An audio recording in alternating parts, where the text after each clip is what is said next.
What's going on, YouTube? Fuck time is it anyway?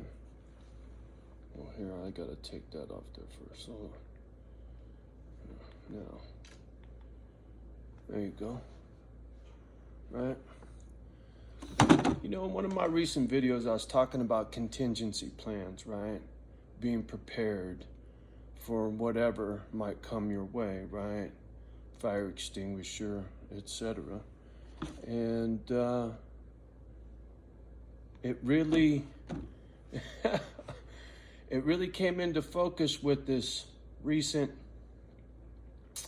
behavior by other people, and it was like, okay, time to tighten up your game a little bit, homie. It's easy to be complacent with a couple of cameras here and a couple of cameras, or even fucking cameras inside the house, right? For somebody to get at me, you'd have to come heavy, and you'd have to come in numbers, and it would be loud. It couldn't be stealth. So it'd be like one of those frontal assault motherfuckers, right? Home invasion kind of thing. And so as I sit here mulling over in my head consequences for my big mouth, what should I have in play on top of what I already got, right? Have I covered all my bases? CYA, or am I paranoid enough, right? And game's pretty tight. There's a couple things I thought about that I'm gonna put into implement in the morning, and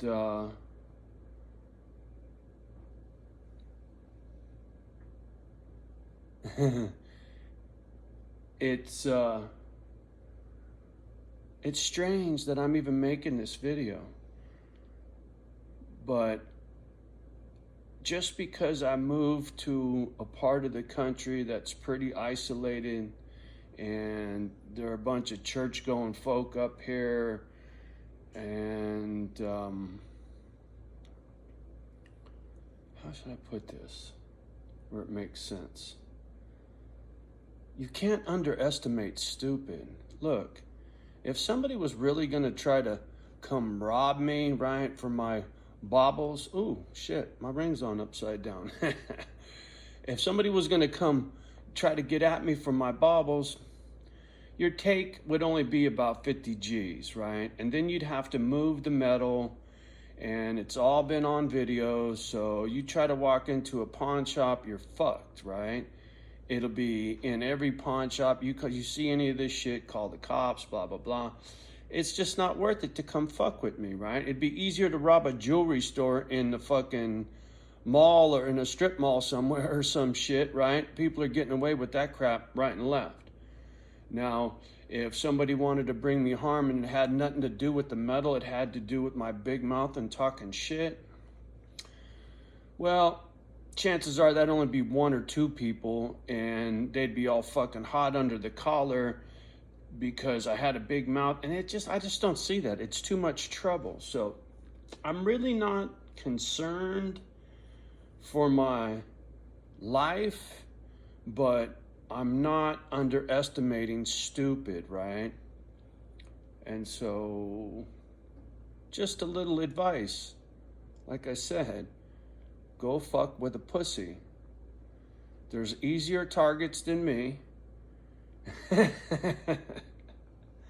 And if you come for me and you're unsuccessful, well, fuck, I guess I'll really get to go viral then, right? Fuck.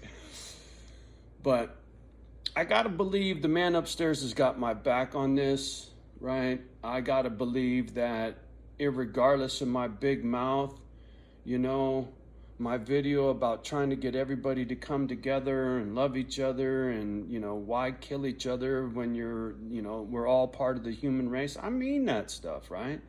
I've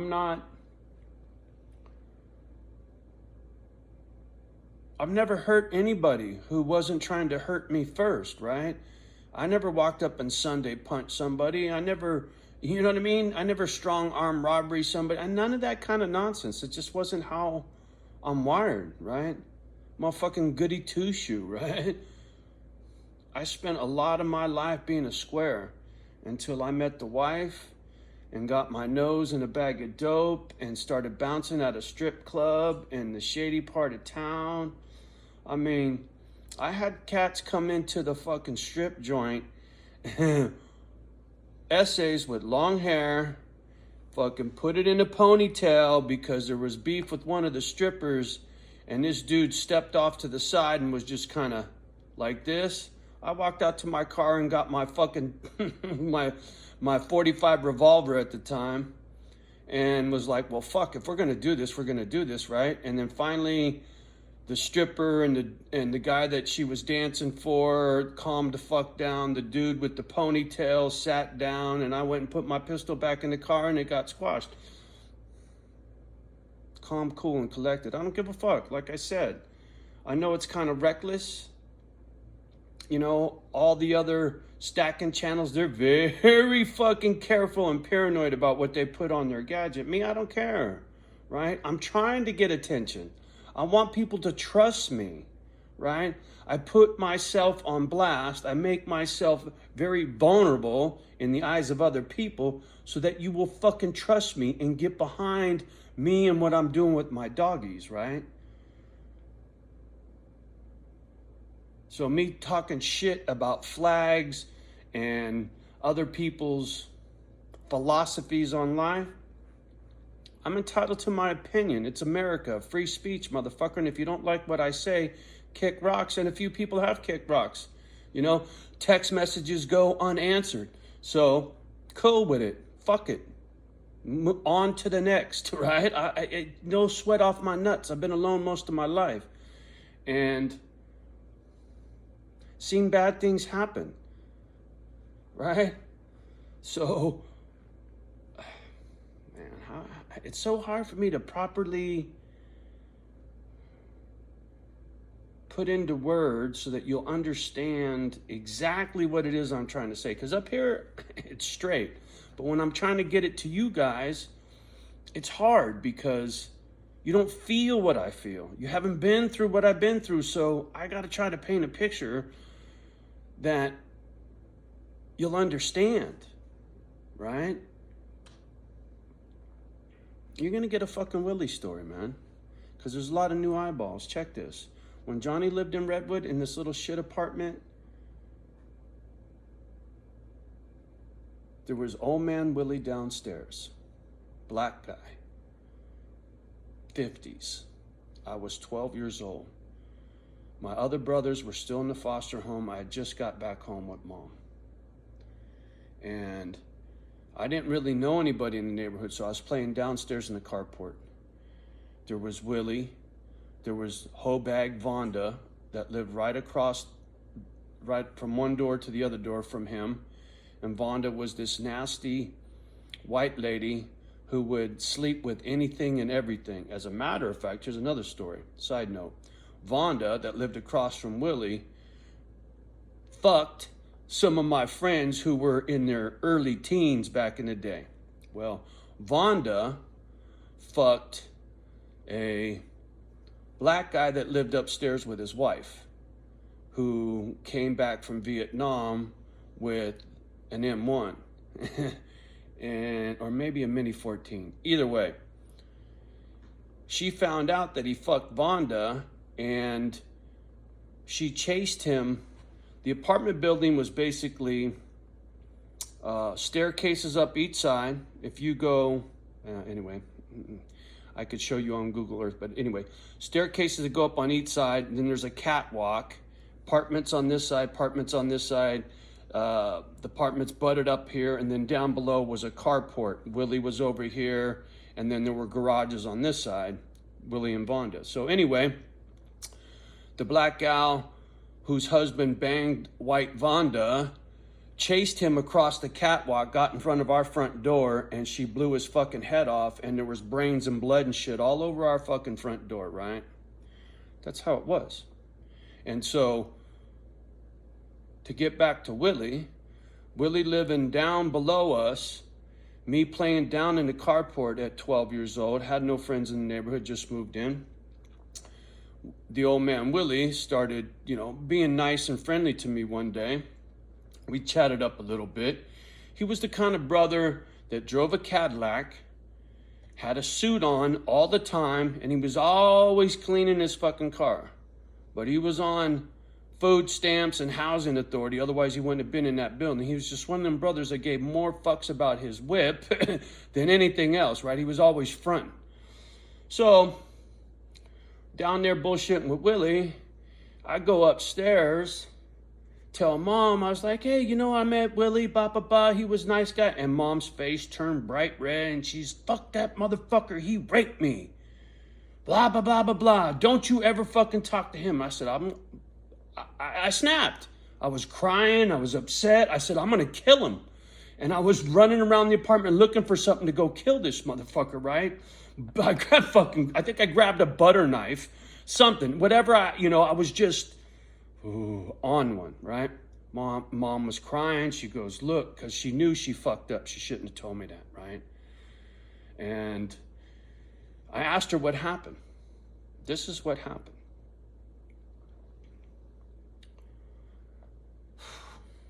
Give me a minute. Mom being a drinker and being broke, she went downstairs and drank with Willie. And because Willie got Mom drunk, he figured he was entitled to that piece of ass, you feel me? And Mom wasn't gonna give it to him, so he took it, right?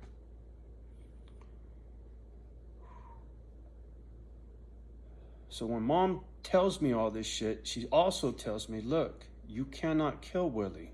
You kill Willie, who's gonna take care of me? Who's gonna take care of your brothers? So I had to choke that down while I lived in that building.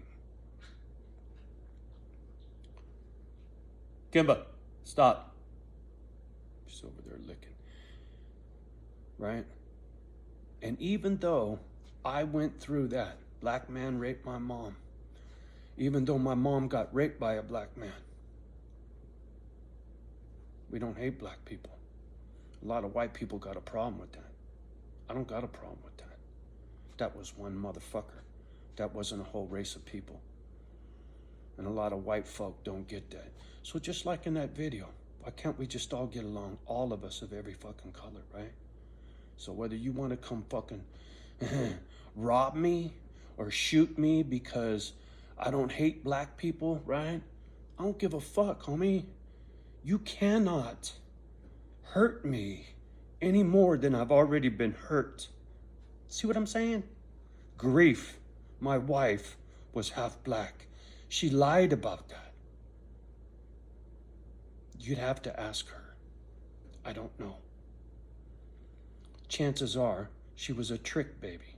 Rumor had it that her mom, the black gal, was a hooker, according to Lenny Drexler, who is now dead, who was found mysteriously shot in the head in the gully in San Bruno.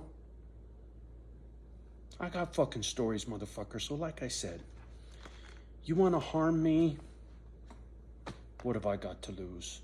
But I will fight to the death for my dogs and my respect. There you go. You feel me? Make sure you know what you're doing if you're gonna come fuck with me. There's much easier targets. As far as this cracker family and these fucks in the neighborhood, I don't give a fuck about that. I will get that trailer. I'll make sure I got my full 30 acres. And if it's miserable around here, after that, then I'll sell this piece of shit and move to Kentucky. I don't give a fuck, man. I will find my happy place on this planet, and nobody will take that from me. I've earned it. I've fucking earned it. So are we fucking clear for the last fucking time? I sure fucking hope so.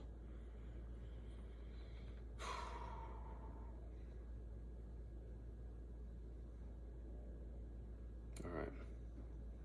got coffee to drink. Misfits, be patient with me in this mess. Whatever's coming will be here soon enough. And when it's done, it'll be done. Misfit Island will grow. I've already got 2 phone calls. One person coming for sure.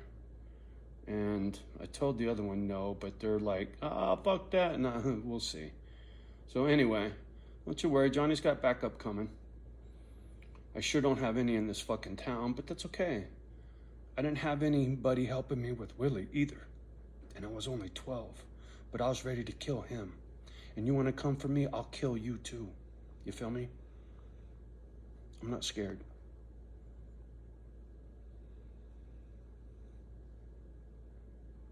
I'm ready. Been ready for a long time to go home. This bullshit's work. This hurts me. Hurts my heart. All this fucking hate and shit. It's too bad. I thought I had some keepers for Misfit Island, but I don't think so anymore. But there'll be somebody else. And if it needs to be somewhere else, well, so be it. I love this little spot. But fuck, man, nothing lasts forever, homie. Anyway, y'all have a beautiful day. Much love and respect for me and the girls. You want to reach out to Johnny O? My phone number, 650-274-2739. See, I ain't afraid. Location, phone number, none of that shit bothers me none. What are you gonna do? What are you gonna do? Kill me? Anyway, there you go. Peace.